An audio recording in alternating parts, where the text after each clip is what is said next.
السلام علیکم ورحمۃ اللہ وبرکاتہ۔ اعوذ باللہ من الشیطان الرجیم، بسم اللہ الرحمن الرحیم۔ رب اشرح لی صدری ویسر لی امری واحلل عقدۃ من لسانی یفقہوا قولی۔ اے پروردگار، میرا سینہ کھول دے اور میرے کام کو میرے لیے آسان کر دے، اور میری زبان کی گرہ سلجھا دے تاکہ لوگ میری بات سمجھ سکیں۔ اللہم صلی علی محمد وعلی آل محمد کما صلیت علی ابراہیم وعلی آل ابراہیم انک حمید مجید۔ اللہم بارک علی محمد وعلی آل محمد کما بارکت علی ابراہیم وعلی آل ابراہیم انک حمید مجید۔ کل ہم نے ابن کثیر کی پہلی جلد کا پہلا چیپٹر پڑھا تھا، اور ہم نے تھوڑا سا انٹروڈکشن پڑھا تھا۔ آج ہم چیپٹر 2 پڑھیں گے انشاءاللہ۔ چیپٹر 2 ہے ارض و سماوات کی تخلیق اور ان کی درمیانی اشیاء کا ذکر بلحاظ تاریخ و بحوالہ نصوص قرآنی احادیث و تفاسیر۔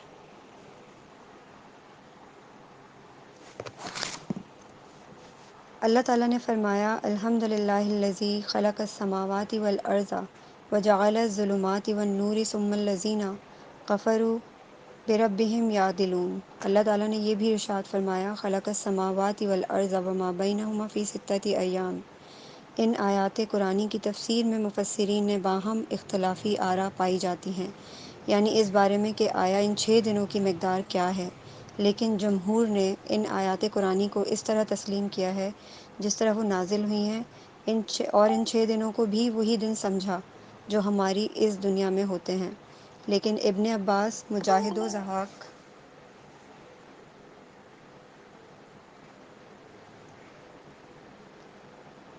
و ضحاک اور وہب الاحبار کہتے ہیں کہ ان میں سے ہر دن کی طوالت ہمارے 1000 سال کی طوالت کے برابر ہے۔ یہی روایت ابن حاتم اور ابن جریر کی ہے، اور اسی کو امام احمد رحمہ اللہ نے اپنی اس کتاب میں لکھا ہے، جس میں انہوں نے فرقہ جہمیہ کے بارے میں دعاوی کی تردید کی ہے، اور دوسرے بہت سے متاخرین نے بھی وہی تسلیم کیا ہے جو ابن عباس رضی اللہ تعالی عنہ وغیرہ نے بتایا ہے۔ واللہ عالم، اللہ بہتر جانتا ہے۔ ہم اس موضوع پر آگے چل کر انشاءاللہ مدلل گفتگو کریں گے۔ ویسے ابن جریر نے ضحاک بن مزاحم وغیرہ کے حوالے سے ان 6 دنوں کے نام ابجد، حوض، حتی، کلمن، صافس اور کرشت بتائے ہیں۔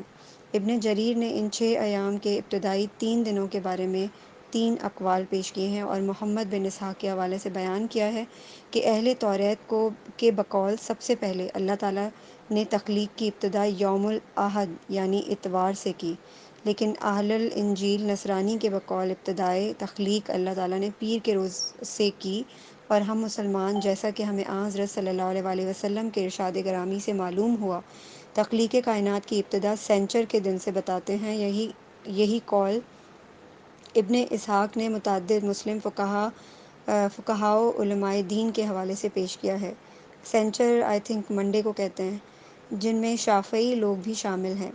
بہرحال ہم اس بارے میں حدیث نبوی پر مبنی ابو ہریرہ رضی اللہ تعالیٰ عنہ کی روایت خلق اللہ تربہ یوم السبت اور اس کے علاوہ عن قریب وہ اقوال بھی پیش کریں گے جن میں ابتدائے تخلیق کائنات اتوار کے دن سے بتائی گئی ہے،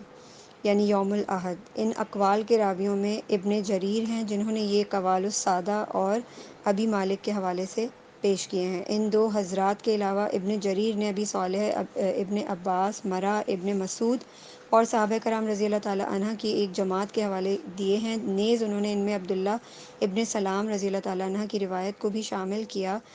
ہے۔ چونکہ یہی دن توریت میں آیا ہے، اس لیے اکثر علماء اسلام نے بھی اس سلسلے میں یوم الاحد یعنی اتوار کے روز کو ترجیح دی ہے، اور تکمیل تخلیق کا آخری دن روز جمعہ کو قرار دیا ہے، جسے مسلمان عید کے دن کی طرح سمجھتے ہیں۔ یہ جملہ بیانات ہم آگے چل کر انشاءاللہ عنقریب پیش کریں گے، البتہ یہاں وہ آیات قرآنی پیش کر رہے ہیں جن میں تخلیق کائنات کا اللہ تعالیٰ جل شانہ نے درجہ بدرجہ ذکر فرمایا ہے۔ اللہ تعالیٰ کا ارشاد ہے، هو الذی خلق لکم ما فی الارض جمیعا ثم استوی الی السماء فسواہن سبع سماوات وہو بکل شیء علیم، اور اس نے یہ بھی ارشاد فرمایا، قل انکم لتکفرون بالذی خلق الارض فی یومئذ وتجعلون له اندادا ذلک رب العالمین۔ الاخ ان آیات سے یہ ثابت ہوا کہ زمین و آسمان سے قبل پیدا کی گئی اور تخلیق کائنات کی بنیاد ٹھہری، جیسا کہ خود اللہ تعالیٰ نے ارشاد فرمایا، اللہ الذی جعل لکم الارض قرارا والسماء بناء وصورکم فاحسن صورکم اللہ۔ پھر اس نے یہ بھی ارشاد فرمایا، الم نجعل الارض مہادا والجبال اوتادا۔ پھر اللہ تعالیٰ نے یہ بھی فرمایا ہے، اولم یر الذین کفروا ان السماوات والارض، یعنی اللہ تعالیٰ کے ارشاد کے مطابق اس کے زمین و آسمان کے درمیان فصل پیدا کیا اور وہاں ہوا پیدا کی اور پھر آسمان سے بارش برسائی اور زمین پر چشمے جاری کیے، نیز حیوان پیدا کیے۔ اللہ تعالیٰ نے یہ بھی فرمایا، وجعلنا السماء سقفا محفوظا وہم عن آیاتها معرضون۔ آسمان میں اللہ تعالیٰ نے ٹھہرے ہوئے ستارے، سیارے، نجوم اور دوسرے روشن اجرام سماوی پیدا کیے، جو خالق ارض و سماوات کی حکمت کی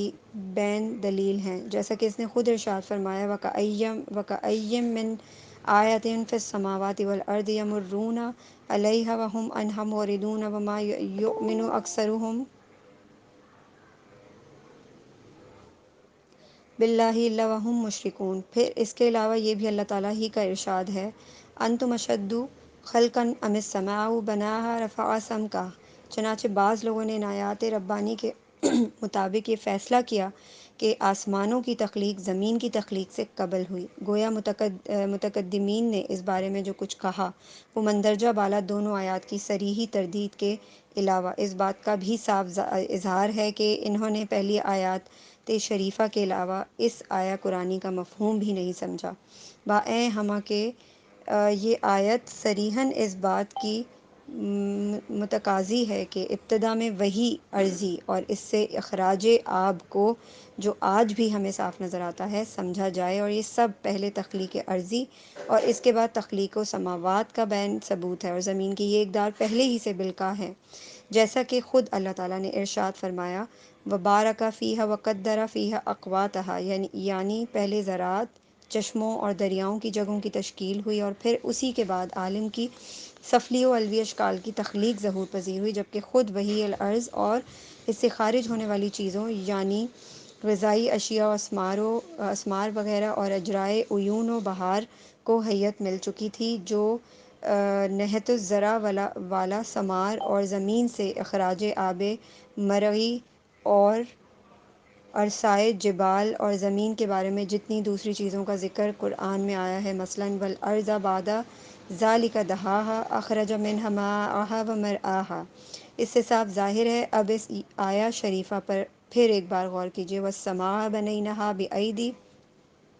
وَإِنَّا لَمُوسِعُونَ وَالْأَرْضَ فَرَشْنَاهَا فَنِعْمَ الْمَاهِدُونَ وَمِنْ كُلِّ شَیْءٍ خَلَقْنَا زَوْجَیْنِ لَعَلَّکُمْ تَذَکَّرُونَ۔ باید یعنی بقوت، وَإِنَّا لَمُوسِعُونَ سے صاف ظاہر ہے کہ آسمانوں کا صعود وہیں سے ہوا جہاں دوسری چیزیں اس کے نیچے تھیں، اور انہی سے انہیں وسعت ملی۔ اس سے یہ بات بھی صاف ہو گئی کہ کرسی کا مقام آسمانوں سے بلند تر ہے اور وہ باقی تمام چیزوں سے وسیع تر ہے، اور یہ بھی کہ عرش کرسی سمیت تمام دوسری چیزوں سے عظیم تر ہے۔ اس کے بعد اس قول باری تعالیٰ پر غور کیجئے، وَالْأَرْضَ فَرَشْنَاهَا، جس سے مراد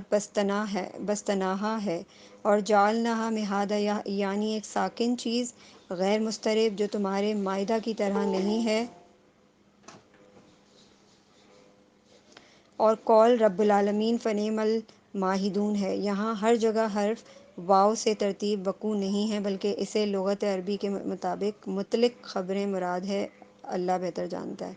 بخاری رحمہ اللہ فرماتے ہیں، مجھ سے عمر بن جعفر بن غیاث میرے والد یعنی راوی کے والد اعمش اور جامع بن شداد نے صفوان بن مہرز کے حوالے سے یہ بتا کر کہ صفوان بن مہرز نے عمران بن حسین کے حوالے سے بیان کیا کہ ایک روز آخر الذکر حضرت صلی اللہ علیہ وآلہ وسلم کی خدمت میں حاضر ہوئے، تو اسی وقت وہاں کچھ اور لوگ بھی آ گئے، تو آپ صلی اللہ علیہ وآلہ وسلم نے ان کا خیر مقدم فرماتے ہوئے فرمایا، آؤ بنو تمیم۔ اس کے بعد کچھ اہل یمن بھی آپ کی خدمت میں اس وقت حاضر ہوئے، تو آپ صلی اللہ علیہ وآلہ وسلم نے اس کا بھی اسی طرح خیر مقدم کیا، فرمایا، جس کے بعد وہ دونوں گروہ اجتماعی طور پر یوں گویا ہوئے، یا رسول اللہ صلی اللہ علیہ وآلہ وسلم، ہم آپ سے ایک بات پوچھنے کے لیے حاضر ہوئے ہیں، اور وہ یہ ہے کہ کان اللہ ولم یکن شیئن غیرہ، غیر وکان عرش علی الماء وکتب فی الذکر کل شیء وخلق السماوات والارض کی وضاحت فرما دیجیے۔ ابھی آپ ان لوگوں کو ان کے سوال کا جواب دینے ہی والے تھے کہ کسی شخص نے باہر سے چلا کر کہا، اے ابن حسین، تمہارا اونٹ بھاگ گیا ہے، اگر میں تمہاری جگہ ہوتا تو اسے ٹھیک سے باندھتا۔ بخاری رحمہ اللہ نے کتاب المغازی اور کتاب توحید دونوں جگہ اس روایت کے بیان میں دونوں جگہ ثم خلق السماوات والارض لکھے ہیں، اور نسائی نے بھی یہی الفاظ لکھے ہیں۔ امام احمد بن حنبل فرماتے ہیں کہ ان سے حجاج اور ابن جریج نے بیان کیا کہ انہیں اسماعیل بن امیہ نے ایوب بن خالد امہ سلمہ کے غلام عبداللہ بن رافع نے حضرت ابو ہریرہ رضی اللہ تعالیٰ عنہ کے حوالے سے بتایا کہ آخر الذکر یعنی ابو ہریرہ نے کہا ہے کہ ایک روز رسول اللہ صلی اللہ علیہ وآلہ وسلم نے میرا ہاتھ اپنے دستے مبارک میں لے کر فرمایا، اللہ تعالیٰ نے زمین سینچر کے روز پیدا کی، پہاڑ اتوار کے روز پیدا کیے، درخت پیر کے روز پیدا کیے، مکروہات منگل کے دن پیدا کیے، روشنی بدھ کے روز پیدا کی، چوپائے جمعرات کو پیدا کی، اور اللہ تعالیٰ کی اس سلسلے میں آخری تخلیق حضرت آدم علیہ السلام تھے، جنہیں اللہ تعالیٰ نے جمعے کے روز آخری ساعتوں میں یعنی عصر سے لے کے رات کے درمیان جو وقت ہوتا ہے اس وقت پیدا کیا۔ یہ حدیث اسی ترتیب سے مسلم نے سریج بن یونس اور ہارون بن عبداللہ کے حوالے سے، نسائی نے ہارون اور یوسف بن سعید کے حوالے سے، اور مہولہ بالا تینوں حضرات نے حجاج بن محمد مسیسل اور ابن جریج کے حوالے سے کم و بیش انہی الفاظ میں بیان کی ہے۔ نسائی نے اپنی تفسیر میں ابراہیم بن یعقوب جوزجانی، محمد ابن صبا عبید الحداد، اخضر بن عجلان، ابن جریج، عطا بن ابی رباح اور ابو ہریرہ رضی اللہ تعالیٰ عنہ کے حوالے سے یہ بھی بیان کیا ہے کہ ایک روز حضرت صلی اللہ علیہ وآلہ وسلم نے ابو ہریرہ رضی اللہ تعالیٰ عنہ کا ہاتھ اپنے دستے مبارک میں لے کر فرمایا، اے ابو ہریرہ رضی اللہ تعالیٰ عنہ، اللہ تعالیٰ نے زمین و آسمان اور جو کچھ ان کے درمیان میں ہے 7 دن میں پیدا کیا، جس کے بعد وہ عرش پر 7ویں روز مطمئن ہوا، اور اس نے مٹی سینچر کے روز پیدا کی، اس کے بعد باقی جملہ باتیں۔ اس حدیث کو نسائی نے اپنی تفسیر میں اسی ترتیب سے بیان کیا ہے جیسے پہلے مسلم کی روایت کردہ حدیث میں بیان ہو چکی ہے، تاہم اس حدیث کے راویوں میں ابن جریج کے بارے میں اختلاف پایا جاتا ہے، یعنی اس حدیث میں انہوں نے بتایا ہے کہ ہمارے پیارے نبی صلی اللہ علیہ وآلہ وسلم نے 7 دن کا بتایا ہے۔ بہرحال اس حدیث کو علی بن مدینی، بخاری، بہیقی اور حفاظ میں کچھ دوسرے حضرات کے علاوہ بخاری نے کتاب تاریخ میں درج کیا ہے، اور ان میں سے بعض نے کعب کا حوالہ بھی دیا جو صحیح ترین ہے،